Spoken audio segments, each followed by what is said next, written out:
I'm not sure who coined the term comfort zone, but I am sure the only reason that term exists is to define the space outside it. We don't really think about the boundaries of our comfort zones until we have stepped beyond them.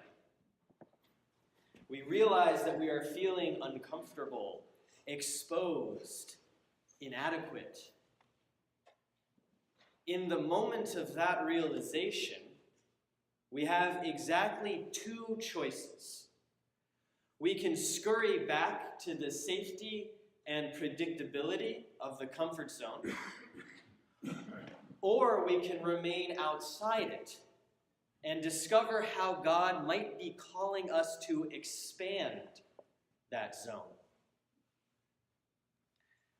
Comfort zones allow us to feel safe at the expense of challenging new experiences that might stretch and grow us.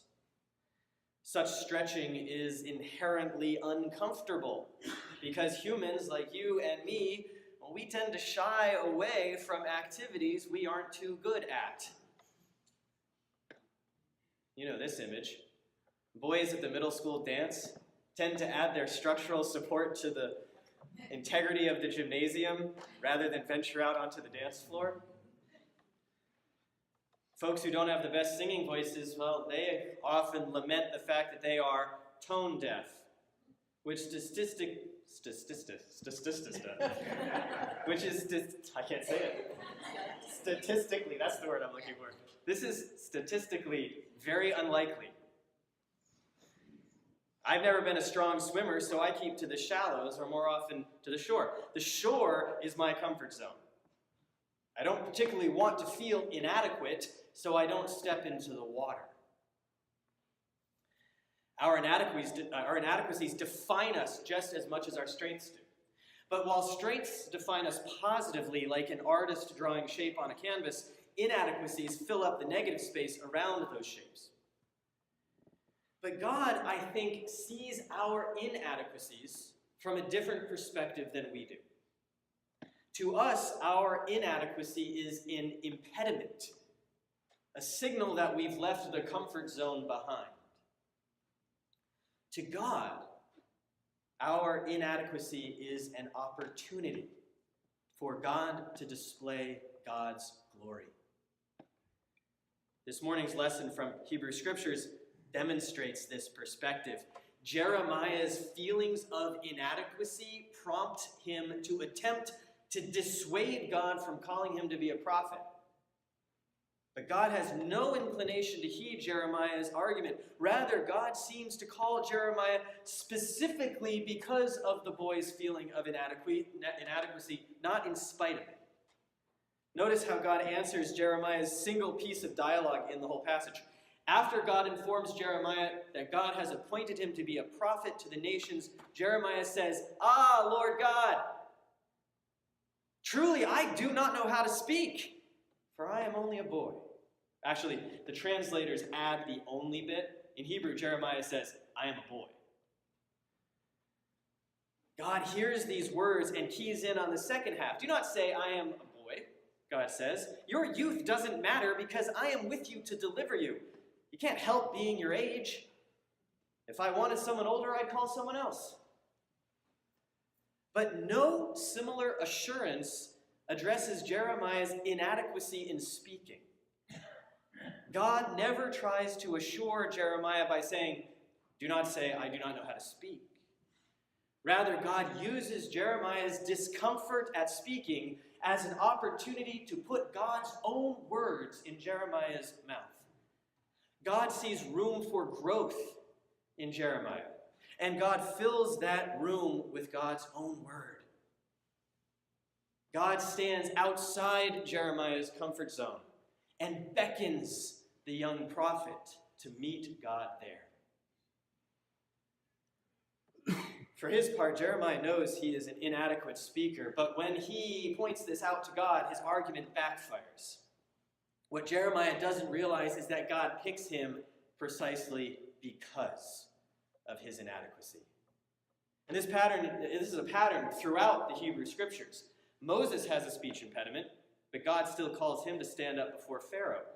David wears no armor and carries only a sling and stones when he challenges Goliath, the Philistine champion. Gideon drastically reduces the number of his army from 22,000 down to 300 when he contends with the Midianites. In each of these cases, the human vessel called to work God's purpose is laughably inadequate to the task at hand. And every time, God's purposes succeed. God works through human inadequacy in order to draw us out of our comfort zones and meet God in the challenging places God is ushering us towards. If we only ever used our current strengths, we would never nurture any new strengths. Rather than viewing inadequacy as an impediment, we can see it as God sees it. Our inadequacies are opportunities for us to join God as God works through us in new ways. Think about your own comfort zone. How has God invited you outside it in order to expand it? What new skill did you develop? What new group of people did you meet that you never encountered before? When I was in college, I stepped way outside my comfort zone to join the university choir. My high school choir director had told me in no uncertain terms that I could not sing.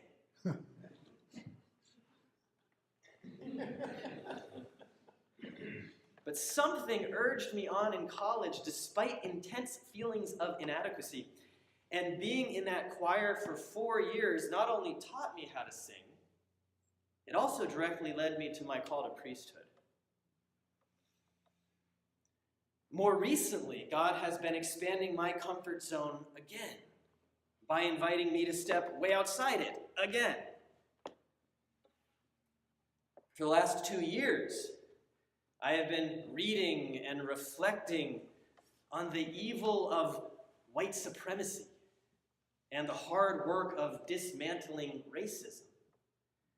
Through prayer, writing, and conversation, I have been confronting my own biases, my own unexamined dependence on privilege. My comfort zone has never been tested like this before. To be honest, I'm not even sure where my comfort zone is anymore. Back there somewhere.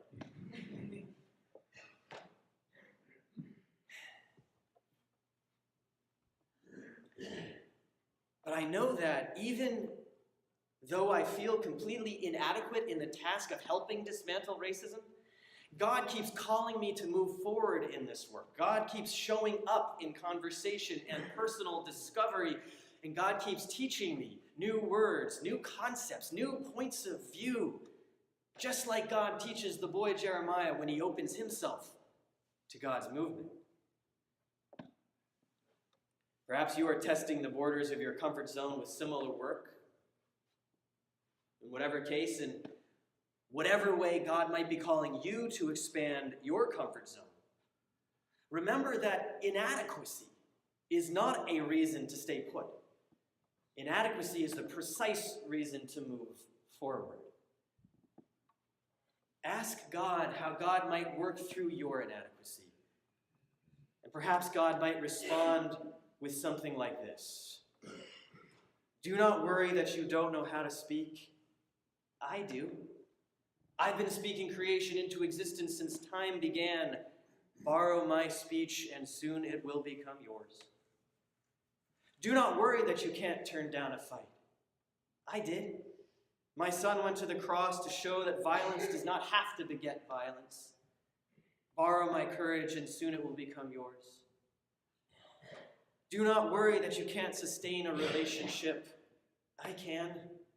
I have been the spouse and the parent of my people for as long as anyone can remember, and I have never broken my promise to them. Borrow my love. and soon it will become yours. Whatever our inadequacies, God can work through them to display God's glory when we trust God to meet us beyond the borders of our comfort zones. Jeremiah learned this, and Moses and David and Gideon and so many others. God has taught me this lesson time and time again. I offer it to you. When we find the borders of our comfort zones, that's where we will find God beckoning us to take the next step.